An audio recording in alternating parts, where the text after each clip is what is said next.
Doctor साहब, वज़ीर-ए-आज़म शहबाज शरीफ साहब आइंदा हफ्ते मुख्तलिफ ममालिक का दौरा करने जा रहे हैं, कितना अहम हो सकता है? मुख्तलिफ ममालिक ने बड़ा बड़ा इसका अहम चुनाव किया है।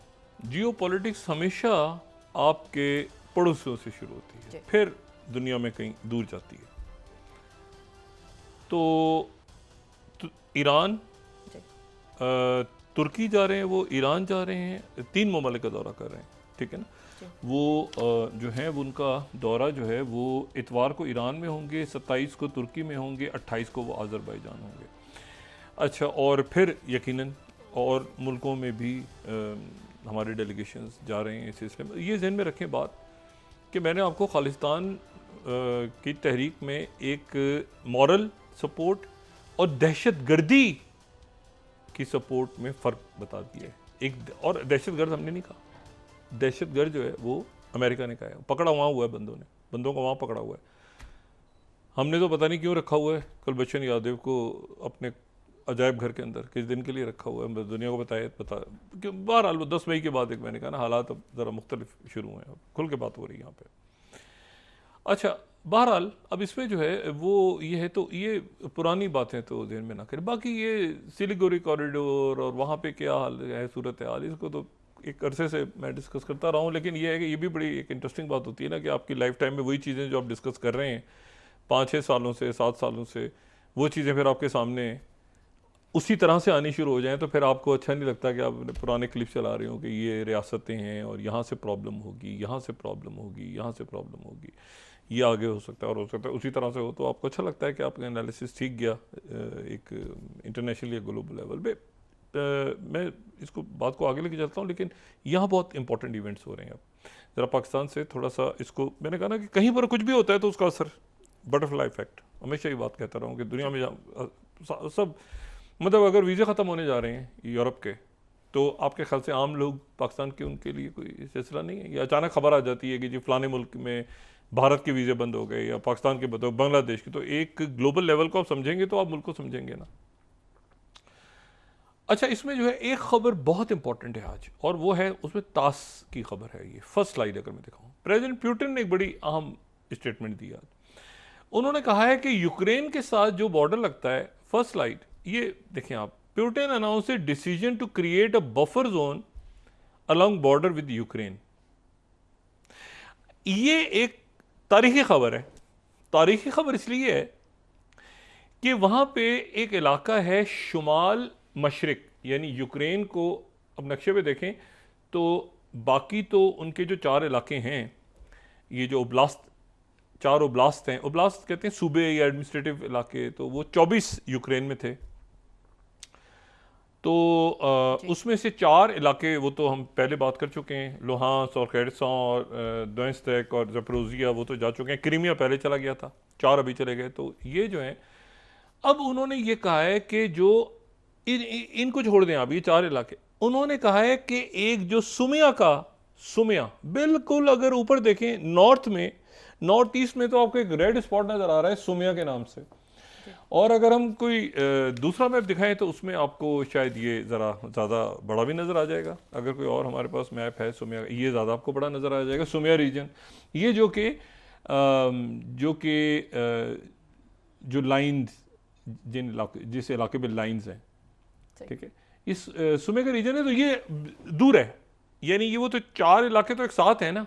ये इलाका शुमाल नॉर्थ ईस्ट है।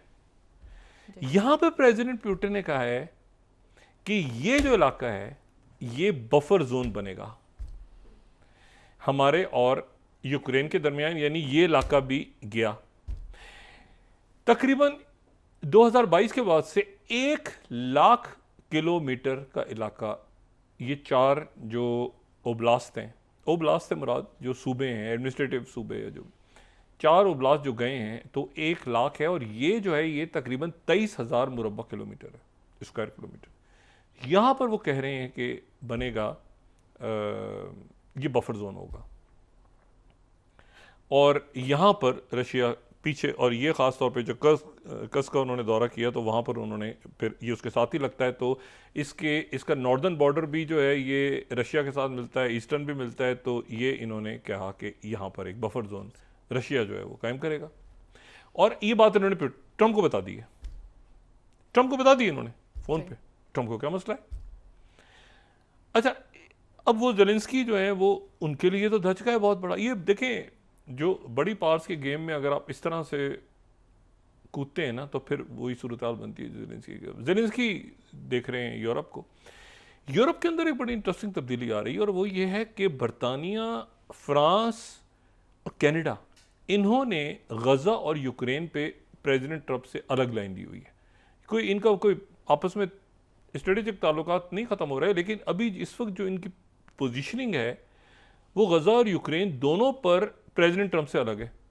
यानी ये गज़ा पे खुल के इसराइल की मुखालफत करें, इतनी कि आज नेतन्याहू चीखना शुरू हो गया कि ये हमास के प्रोमोटर हैं और फलां हैं और ढिमाकना है। उन्होंने जनाब केयर स्टेमर को भी उनके ऊपर भी इल्ज़ाम लगा दिए, और प्रेसिडेंट मैक्रोन पे भी। वो गज़ा वो वैसे काफ़ी देर बाद याद आया मुल्कों को, लेकिन चलें, याद तो आया। अच्छा, तो अब यह है कि उसको अगर ये बना रहे हैं एक, तो ये इसकी स्ट्रेटेजिक वैल्यू बड़ी है। इसकी स्ट्रेटेजिक वैल्यू ये है कि फिर उसके बाद, क्योंकि मैदानी इलाका है आगे ना, ये जो सुमे रीजन है इसके आगे फिर मैदानी इलाका है, तो सीधा कीव तक रशियन फौज किसी वक्त भी जा सकती है, तो डिफेंस लाइंस ख़त्म। और प्लस ये कि अगर आपने नॉर्थ से जो साउथ में जो बड़ा इलाका है वहाँ तक यूक्रेन की जो स्ट्रेटेजिक जो उनके रास्ते हैं, हाईवेज और ये सारे उसकी वजह से रुक जाएंगे, क्योंकि बीच में दरमियान में सुमे का उबलास्त आ रहा है। वहाँ पर प्रेसिडेंट पुतिन कहते हैं कि मैंने ट्रंप से बात कर ली है। उसने कहा अच्छा बस बताना नहीं, आगे चलो। तो ये जो है ये और साथ ही जो उनके फॉरेन मिनिस्टर लेवरोव, उन्होंने कहा है कि एक मेमोरेंडम ऑफ अंडरस्टैंडिंग पे हम काम कर रहे हैं, और वो फाइनल होगा तो हम यूक्रेन के साथ बात कर लेंगे। वेटिकन में ये था कि पोप लियो वहाँ पर आए हैं, अमेरिकन हैं, और तो ये था कि वहाँ पर उनकी तरफ से ऑफ़र आई थी कि जी यहाँ पे मुज़ाकरात हो जाए इस्तांबुल की जगह। तो उसमें जो रशिया है उनकी तरफ से कहा गया है कि बहुत ज़्यादा होली सी या वेटिकन की बड़ी इज्जत है हमारे सामने, लेकिन यह है कि कैथोलिक दो ऑर्थोडॉक्स क्रिश्चियन ममालिक के दरमियान मुज़ाकरात में खुद अनईजी होंगे। देखिए, मैं हमेशा इसका रिलीजन का हिस्सा है बहुत बड़ा, ये ऑर्थोडॉक्स है ये पूरा इलाका। हम बहुत दफ़ा डिस्कस हुए, क्रिसमस भी अलग है, ये भी हो रही है, ये ऑर्थोडॉक्स है इलाका, ये पूरा जो इलाका है ईस्टर्न यूरोप। तो उन्होंने जवाब ये दिया कि वो वेटिकन बहुत सलाखों पे, लेकिन ये कि दो ऑर्थोडॉक्स नेशंस के लिए मुनासिब नहीं है वेटिकन। तो बड़े तरीके से उन्होंने माजरत कर ली। तो अब कब होंगे मुज़ाकरात, क्या इस्तांबुल में होंगे, क्या कहीं और किसी और जगह होंगे सारे, लेकिन 1000 कैदियों का तबादला हो गया, सबसे बड़ा तबादला है ये अभी तक यूक्रेन और रशिया के दरमियान। साथ ही अमेरिका ने जो है वो EU को एक यूरोप और दोबारा से उन्होंने प्रेसिडेंट ट्रंप ने एक नई चाबी भर दी। उन्होंने कहा ये 50% टैरिफ जो है, पहले उन्होंने 90 दिन का पॉज दे दिया था ना, उन्होंने कहा नहीं अभी 1 जून से हो जाएगा। ये सोशल ट्रुथ के ऊपर अगर आप उनका पैगाम देखें, ये प्रेसिडेंट ट्रंप के सारा काम धंधा छोड़ के ना, तो बस प्रेसिडेंट ट्रंप के सोशल ट्रुथ को देखता रहे बंदा बैठ के। मतलब आप यकीन करें कि और कुछ ना करे, उनको सोशल ट्रुथ पे देखता रहे कि क्या मैसेज डालते हैं वो। अच्छा देखे भी कैसे सोशल ट्रुथ बैन है पाकिस्तान में, तो कोई किसी और से कहे मुल्क से बाहर, मैं नहीं देखता, मैं वजाहत कर दूं, मैं कहीं और से कहूं कि भाई देख के मुझे तस्वीर भेज देना, इतनी तो इजाज़त होनी चाहिए। तो प्रेसिडेंट ट्रंप का आप देखें ज़रा। नहीं, दूसरा हाँ यही है वो, इसी को ज़रा दोबारा देखें। वो कहते हैं कि मैंने जो है वो बहुत पहले मैंने टिम कुक से कहा था कि आईफोन जो है अमेरिका में वो यहीं बनेगा और यहीं वो बिकेगा, इंडिया में नहीं और एनी प्लेस एल्स, ठीक है ना। ऐसा नहीं होगा तो 25% टैरिफ जो है वो पे करना पड़ेगा एप्पल को अमेरिका में। Thank you for your attention to this matter. अच्छा जी, अब आप देखें स्टाइल, अब टिम कुक के ताड़ करके दोबारा वो एप्पल गरीब जो है ना, ये वो जो मतलब एक वो क्रिकेट की बॉल बन गई है, इधर से उधर को मारता है, कोई बच्चा दूसरा पे फेंकता है। वो एप्पल जो है ना इस वक्त एक अजीब बना हुआ है, पिंग पोंग की गेंद बनी हुई है। वो जनाब फिर उसके उठते उठते उठते शेयर जो है टिम कुक के फिर वो एप्पल के नीचे। मतलब एप्पल के साथ वो हो रहा है जो किसी बनाने के साथ भी नहीं हो रहा, या किसी ऑरेंज के साथ भी नहीं। एप्पल मुसीबत में आए हुए। अब एप्पल के जो शेयर गिरे हैं आज, वो तड़ करके जनाब एप्पल के शेयर पता नहीं कितने % एप्पल के शेयर गिर गए। साथ ही दूसरा मैसेज जो उन्होंने किया वो उन्होंने यूरोप EU के ऊपर उन्होंने कर दिया सोशल ट्रुथ पे कि EU के ऊपर जो है वो मैं 1 जून से अभी चंद दिनों के बाद 1 जून से 25% टैरिफ लगाऊंगा। 25% टैरिफ जो है मैं EU के ऊपर लगाऊंगा। और अच्छा खासा लंबा मैसेज, अगर वो स्लाइड से आ रहा है तो दिखा दे, वरना वैसे बताओ तो वो यूरोप की मार्केट्स भी ये सारे जो हैं वो, अब यूरोप जो है इस वक्त वो तैयारी कर रहा है कि वो किसी तरह जो है वो इस पूरे बहरान से निकले, यूक्रेन की मदद करे, कोई नेटो के अंदर कुछ करे। वो फिर वो टैरिफ आ गए। अच्छा, वो आराम से बैठे हुए थे कि 90 दिन का पॉज है, उसके बाद हर मुल्क जाएगा, उनसे बात करेगा, अपने तौर पे मामला तय करेगा। वो 50% आज डाल दिए उन्होंने EU के ऊपर अचानक। वो तो पॉज था ना, हर मुल्क जा रहा था बारी बारी, सब जा रहे थे, वो उनसे मुलाकातें हो रही थी, हाज़िरी दे रहे थे, ठीक है ना, उनके जहाज़ की तारीफ़ें कर रहे थे जो मॉडल रखा हुआ है सामने, ठीक है ना। लेकिन ये है कि वो उससे पहले उन्होंने कहा ये 50% जो है ये जो है ये यहाँ पे EU पे लग रहा है। अच्छा, अब इसमें जो एक इशू है वो ये है कि उसके नतीजे में अब यूरोप क्या ज़ेलेंस्की की हेल्प करेगा जाके, और क्या वो अपने मसाइल हैं उनके कि भाई इस वक्त जो हमने जाना है कि नहीं जाना। और ये जो है ये इस वक्त इतना ज़्यादा वहाँ पे टर्मोइल है, इतना ज़्यादा टर्मोइल है कि उसमें वो क्या ज़ेलेंस्की की मदद करेंगे? उनके लिए तो कोई ज़ेलेंस्की की इस वक्त इम्पोर्टेंस नहीं है। अच्छा, तो अब जो है वो ये है कि जो दूसरा इशू है यहाँ पे वो ये है कि क्या मुज़ाकरात कामयाब होते हैं कि नहीं। इटली में जो स्टीव विटकॉफ और माइकल एंटन पहुंचे हुए हैं। ये माइकल एंटन वही हैं जो डायरेक्टर पॉलिसी जो स्टेट डिपार्टमेंट के, और उनके साथ जो है वो स्टीव विटकॉफ ईरान के साथ ही बात कर रहे हैं। ये तय हो गया था ईरान के साथ कि 3.67% तक, यानी आप जो इनरिचमेंट है यूरेनियम की वो कर सकते हैं, जो कि सिविलियन उसके लिए मुनासिब है। दुनिया भर में ये क्लीन एनर्जी और न्यूक्लियर वगैरह इस्तेमाल हो रही है एनर्जी के लिए, इससे ज़्यादा नहीं करेंगे। ये स्टीव विटकॉफ बात कर गए थे। बाद में जाके अचानक कहीं से ख्याल आया, क्योंकि दूसरी लॉबीज भी एक्टिव है वहाँ पे, तो उनकी तरफ से जो है वो ये हुआ कि नहीं, ये तो 0% पे करें। तो ईरान की तरफ से क्लैरिटी है कि सवाल ही पैदा नहीं होता, आपने मानना है माने, नहीं माना तो जो करना है करें।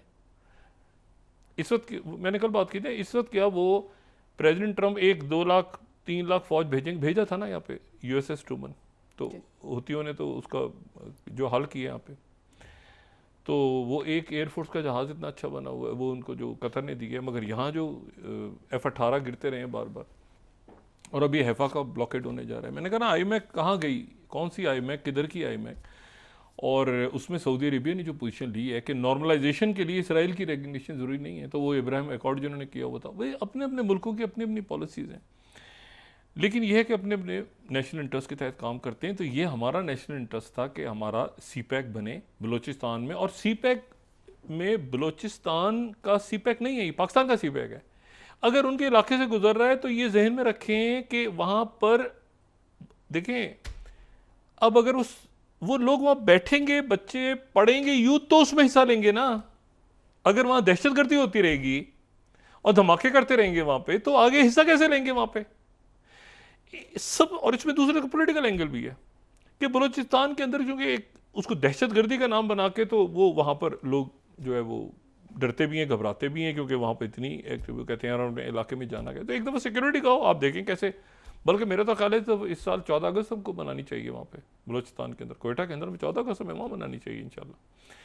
इशू ये सारा, तो वो उन्होंने जनाब ये किया कि ये मुज़ाकरात हम देख रहे हैं कि ये इटली से क्या जवाब आता है, ठीक है, क्या स्टीव विटकॉफ के, लेकिन वो भूल जाएं कि अटैक होगा और ये करेंगे वो इसराइल, वो डंप हो गया हुआ सारा मामला, थार्ड वार्ड ये वो सारा। और अरब ममालिक दरमियान में ईरान ने सऊदी अरेबिया और UAE के साथ भी कहा था ना कंसोर्शियम बना लें, उसमें भी स्टीव विटकॉफ के, इस वक्त स्टीव विटकॉफ को नहीं छोड़ सकते प्रेसिडेंट ट्रंप, क्योंकि उनका फिर पूरा जो ये जो ईरान से लेके और प्यूटिन से लेके और ये अरब ममालिक से लेके और ये जो ईदौन अलेक्जेंडर को देखें, ज़बान चलती है ना, ये कारोबारी शख्सियात है ना, इनकी तो ज़बान चलती है। इन्होंने तो, ये तो पॉलिटिकल नहीं है ना लोग, सियासत हर चीज़। ट्रंप ने एक और मैसेज बड़ा अच्छा दिया है, जहाँ पर वो कह रहे हैं ना मेरे बिजनेस पार्टनर्स हैं ये सारे, उसने ये भी मैसेज दिया है कि हर जगह पर ये पॉलिटिक्स ना लेकर आ जाओ मेरे साथ। मतलब वो ना रिपब्लिकन है ना वो डेमोक्रेट है, वो ट्रंप है,